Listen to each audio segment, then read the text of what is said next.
Hi everyone, welcome back to my channel. இன்னைக்கு question பார்த்தீங்கன்னா, ஒரு வீட்டில் 4 அலைபேசிகள் உள்ளனர். காலை 5 மணிக்கு எல்லா அலைபேசிகளும் ஒன்றாக ஒலிக்கும். அதன்பின் முதல் அலைபேசியானது ஒவ்வொரு 15 நிமிடங்களிலும், இரண்டாவது அலைபேசியானது ஒவ்வொரு 20 நிமிடங்களிலும், மூன்றாவது அலைபேசியானது ஒவ்வொரு 25 நிமிடங்களிலும் மற்றும் நான்காவது அலைபேசியானது ஒவ்வொரு 30 நிமிடங்களிலும் ஒலிக்கின்றன எனில் அவை மீண்டும் எப்போது ஒன்றாக ஒலிக்கும்? இதுதான் கொஷின். நல்லா பாருங்கள். மீண்டும் எப்போது ஒன்றாக ஒலிக்கும் அப்படின்னாலே இது எல்சிஎம் சம் தான்.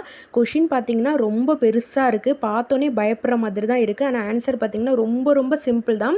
இப்படி தான் கொடுத்து நம்மளை குழப்புவாங்க. நல்லா பார்த்துக்கோங்க. ஃபஸ்ட்டு முதல் அலைபேசி வந்து 15 மினிட்ஸாக, ஸோ ஒவ்வொரு அலைபேசியும் எந்த நிமிஷத்தில் வந்து ஒலிக்குதோ நம்ம அதை மட்டும்தான் எடுத்து எல்சிஎம் எடுக்க போகிறோம். ஸோ இப்போ 15, 20, 25, 30 எடுத்தாச்சு. ஃபஸ்ட்டு 5ஆல் எடுத்தோன்னா 3 5s are 15, 4 5s are 20, 5 5s are 25, 6 5s are 30. திரும்ப அகைன் 2ஆல் எடுக்கலாமா? 2 2s are 4, 3 2s are 6 வந்துடும். இப்போ 3 எடுத்தோன்னா 1 1s are 3, 1 1s are 3ன்னு வந்துடும். 1 3s are 1, 1 3s are 1 வந்துடுமா? திரும்ப 5ஆல் எடுக்கிறோம், திரும்ப 2ஆல் எடுக்கிறோம். ஸோ எல்சிஎம் மட்டும் நம்ம லாஸ்ட்டில் 1 வர வரைக்கும் கண்டிப்பாக எடுக்கணும்.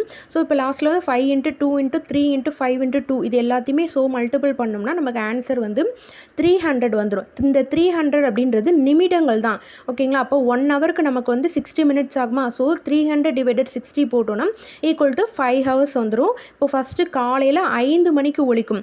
ஸோ மீண்டும் எப்போது ஒலிக்கும் அப்படின்னா 5 மணிக்கு அப்புறம் 5 மணி நேரம் கழித்து நமக்கு ஒலிக்கும். ஸோ 5 + 5 10. அப்போ ஆன்சர் வந்து 10 மணிக்கு தான் அது எல்லாமே மீண்டும் ஒன்றாக ஒலிக்கும் அப்படின்றது. இவ்வளோ தான், சிம்பிளான ஆன்சர் தான். மறக்காமல் நம்ம சேனலை சப்ஸ்கிரைப் பண்ணிக்கோங்க. தேங்க்யூ.